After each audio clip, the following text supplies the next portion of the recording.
Romeo and Juliet. Summary by William Shakespeare. An age-old vendetta between two powerful families erupts into bloodshed. A group of masked Montagues risk further conflict by gate-crashing a Capulet party. A young lovesick Romeo Montague falls instantly in love with Juliet Capulet, who is due to marry her father's choice, the county parish. With the help of Juliet's nurse, the women arrange for the couple to marry the next day, but Romeo's attempt to halt a street fight leads to the death of Juliet's own cousin, Tybalt, for which Romeo is banished. In a desperate attempt to be reunited with Romeo, Juliet follows the friar's plot and fakes her own death. The message fails to reach Romeo, and believing Juliet dead, he takes his life in her tomb. Juliet wakes to find Romeo's corpse beside her and kills herself. The grieving family agree to end their feud. Act 1. Romeo and Juliet begins as the chorus introduces two feuding families of Verona, the Capulets and the Montagues. On a hot summer's day, the young men of each faction fight until the Prince of Verona intercedes and threatens to banish them.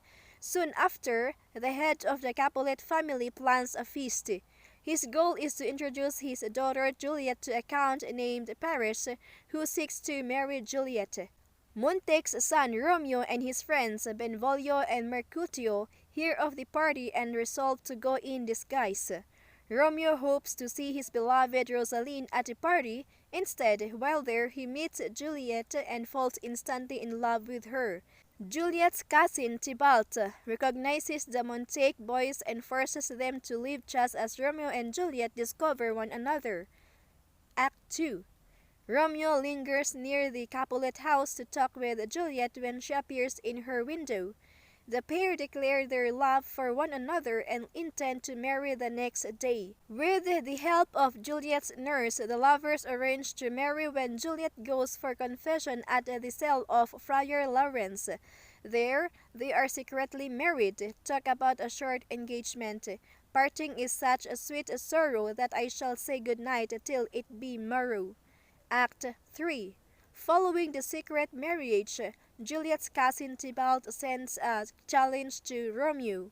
Romeo refuses to fight, which angers his friend Mercutio, who then fights with Tybalt. Mercutio is accidentally killed as Romeo intervenes to stop the fight.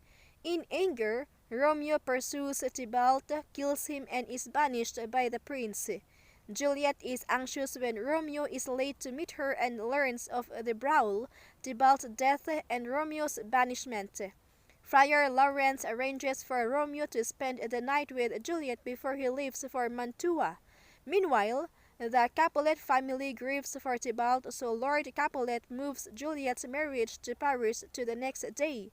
Juliet's parents are angry when Juliet doesn't want to marry Paris, but they don't know about her secret marriage to Romeo.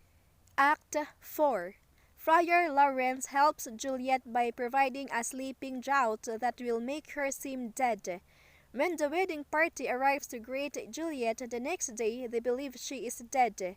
The friar sends a messenger to warn Romeo of Juliet's plan and bids him to come to the Capulet family monument to rescue his sleeping wife. Act 5. The vital message to Romeo doesn't arrive in time because the plague is in town, so the messenger cannot leave Verona. Hearing from his servant that Juliet is dead, Romeo buys poison from an apothecary in Mantua. He returns to Verona and goes to the tomb where he surprises and kills the mourning Paris. Romeo takes his poison and dies while Juliet awakens from her drugged coma. She learns what has happened from Friar Lawrence, but she refuses to leave the tomb and stabs herself. The friar returns with the prince, the Capulets, and Romeo's lately widowed father. The death of their children lead the families to make peace, and they promises to erect a monument in Romeo and Juliet's memory.